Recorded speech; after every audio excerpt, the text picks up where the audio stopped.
আকাশবাণী কলকাতা জেলার চিঠি বাঁকুড়া থেকে পাঠিয়েছেন আমাদের সংবাদদাতা দেবাশিস মৌলিক।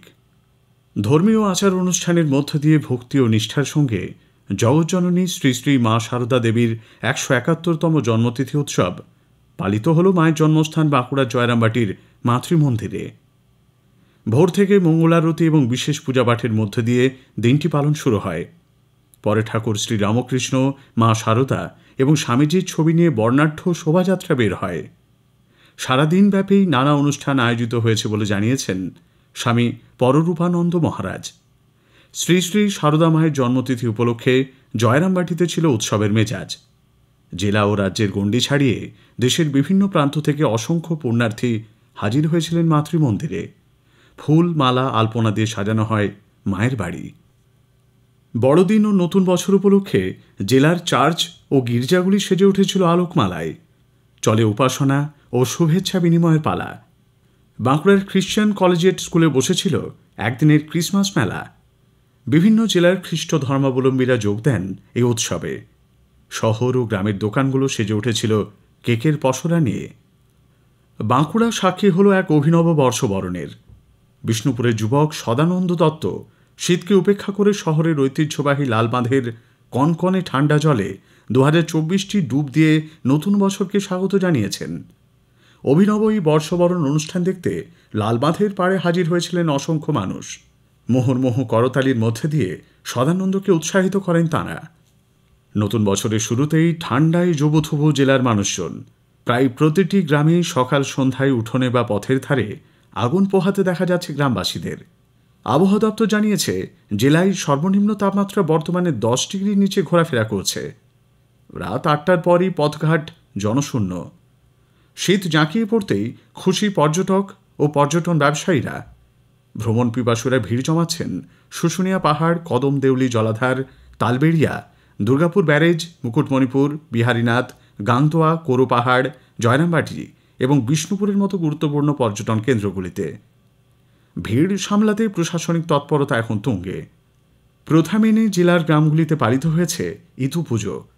জেলার লোকসংস্কৃতির বিশেষ এই উৎসবে মাতোয়ারা হন গ্রামীণ মহিলারা। পয়লা অগ্রহায়ণ পাথরের বা মাটির পাত্রে মাটি, জল, মানকচু, কলমিলতা, হলুদ, আখ, শুশুনি, দূর্বা প্রভৃতি রেখে সূচনা হয় ইতু দেবীর আরাধনা। প্রত্যেক রবিবার সিঁদুর, ধূপ ও ফুল দিয়ে মহিলারা ইতু দেবীর পুজোয় মগ্ন হন। তাঁদের ধারণা ইতু শস্যের দেবী। অনেকে আবার ইতুকে মিত্র হিসেবেও পুজো করেন। জীবনের অন্তিমকালে ভালো ফলের আশায় ইতু বা ইয়তি দেবীকে পুজো করার রীতি রয়েছে এই জেলায়। অগ্রহায়ণের সংক্রান্তিতে হয় ইতু দেবীর ভাসান। খুব ভোরে শাঁখ আর উলুধ্বনিতে পুকুর বা নদীতে ভাসান চলে। সন্ধ্যায় গৃহস্থের ঘরে তৈরি হয় আশকে পিঠে। শানকিতে তৈরি আশকে পিঠে খাবার জন্য খেজুরের গুড়ের চাহিদা ছিল তুঙ্গে। গত ১০ বছরে মৃত প্রায় ২৫টি হাতির দাঁতের ৫৭টি টুকরো সম্প্রতি পুড়িয়ে দিল বাঁকুড়া বন বিভাগ। এক একটি দাঁতের ওজন ছিল ৩০০ গ্রাম থেকে ২৫ কেজি। দৈর্ঘ্য ছিল ৩ ইঞ্চি থেকে প্রায় ৫ ফুট।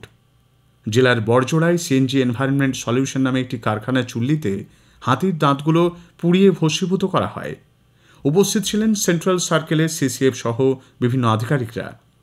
সিসিএফ জানান, বন্যপ্রাণীদের দেহাবশেষ যাতে চোরাচালানের জন্য ব্যবহার করা না যায় তা সুনিশ্চিত করতে এই ব্যবস্থা। জঙ্গলে আগুন লাগানোর ফলে গাছপালা ও বন্যপ্রাণীদের ক্ষতির হাত থেকে রক্ষা করতে এক সাইকেল যাত্রার আয়োজন করেছিল বিষ্ণুপুর পাঞ্চেত বন বিভাগ। বিষ্ণুপুর বিভাগীয় বনাঞ্চলের দপ্তর থেকে শুরু করে তালডাংরা বনাঞ্চলের আসনা বিট অফিসে সাইকেল যাত্রাটি শেষ হয়। অংশ নেন বন দপ্তরের মধ্যমণ্ডলের মুখ্য বনপাল এস কুলান ডেভাল, ডিএফও অঞ্জন গুহ প্রমুখ। জেলার নবনাট্যায়ন যাত্রা সংস্থার আয়োজনে দুস্থ যাত্রা শিল্পীদের সাহায্যার্থে সম্প্রতি বাঁকুড়ার রবীন্দ্র ভবনে মঞ্চস্থ হল কলকাতার পেশাদার যাত্রা দলের প্রথম যাত্রাপালা। ডক্টর অরূপ ঘোষ রচিত এবং রোমিও চৌধুরী নির্দেশিত সামাজিক যাত্রাপালা স্বপ্ন ভাঙা রাত্রি হল ভর্তি দর্শকের হাততালিতে মুখর হয়ে ওঠে। পালা থেকে প্রাপ্ত অর্থ দুস্থ যাত্রা শিল্পীদের হাতে তুলে দেওয়া হবে বলে আয়োজক গোষ্ঠীর তরফে জানানো হয়েছে।